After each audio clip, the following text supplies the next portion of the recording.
Grace and peace to you, brothers and sisters of First Baptist Church, Gainesville, Florida. I'm Pastor Eric Spivey, and I come to you today as we prepare for our very first in-person worship this Sunday, August the 2nd at 10 a.m. As we prepare to gather, all is coming together with our music, with our worship, with our live stream, and I'm so excited. But I have a cautionary tale that's going to guide me as your pastor, and I hope that will guide us as a church as well. Don Wisdom has tested positive for COVID. Don has been our minister of worship and music since March. He helped guide all of our reopening plans, and he helped especially to guide us in our soft opening with our Wednesday Night Live. Don was in person with us on July the 8th. About 3 days later, Don got sick, a normal sinus infection, he thought. Just to be safe, he had a COVID test on Monday, but it took almost 10 days for that COVID test to return. During that time, Don did not come back to any of our worship services, but we assumed that it was not going to be positive, and that was a mistake.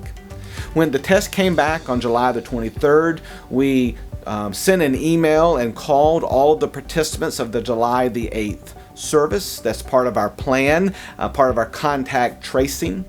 But by that point, all of the plans that where we should have quarantined, but we did not. One of those lessons.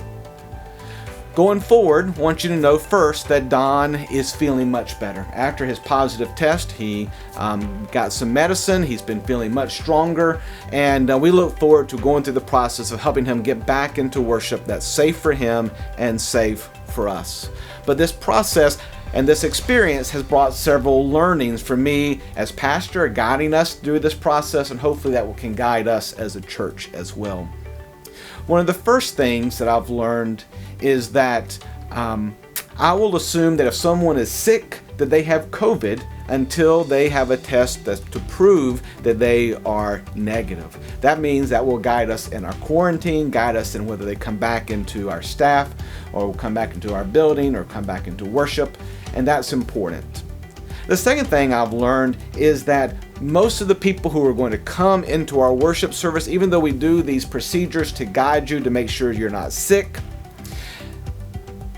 that the people who are sick with COVID, who are contagious, can very likely be asymptomatic. Don had no symptoms on July the 8th, but he was still COVID positive. And so I'm going to be considering everyone that I meet that comes into worship as being COVID positive. That will guide how I help to my socially distance, making sure we all wear masks, making sure I wash my hands.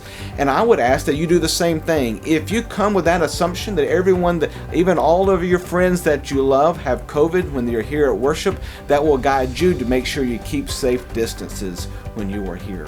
We've created really great procedures to protect us when we're here. The washing the hands, the socially distance, the always wearing the mask. And those are really good. We've seen how those have helped us keep us safe even as Don was here among us. But we've got to make sure we stay diligent at keeping those procedures. It will happen, I know, because I know it's part of me, is that as we do this week after week after week, eventually we're going to begin to get lax at it. We can't. We have to stay diligent of washing our hands, staying distant, wearing masks, because those are going to be the ways to keep our church and keep one another safe. I'm really excited about this coming Sunday. We're starting a new phase of ministry. It will be both online, a living room worship, and a in-person sanctuary worship. Both of them together equal. Pastor Lynn will be helping to pastor our living room worship, and I will be here in person pastoring our sanctuary worship. And as we do that, I want you to make the decision about whether it's safe for you to come back into in-person gatherings. You have to know your own body, your own self. Just know that if it's unsafe for you to come, it's okay. You can still worship, still be a part, still connect to First Baptist Church. And however long that is, it's okay as well. And if you feel that your body and your spirit are ready to come back, please come. Just follow the procedures, and we think that it will keep us as safe as we can be. You know, we are called as a church to, our mission is to follow Jesus and live God's love together. We're going to do that. We've been doing it. We're going to continue to do that in person, online. We got some great things planned for the fall. We're going to continue to serve our community. We're going to continue to love one another. We're going to continue to worship and to grow in our Bible study and to grow in the way of Jesus. And as we do that in the coming months, I want you to know, to feel the encouragement of the Holy Spirit guiding us as a church and as individuals and as a family. We are going to get through this.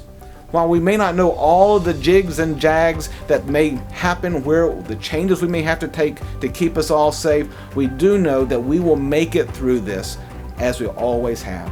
And I look forward to pastoring and being a part of your life as we do so. If I can be of any service to you or to your family, if our staff can better serve you in any way, please never hesitate to contact or reach out to me. Now, as we get ready for worship on August the 2nd, it's going to be a great time. Let's allow the Holy Spirit to charge us, to energize us, and help us to get ready for this new journey ahead. Thanks be to God. And remember, you are loved.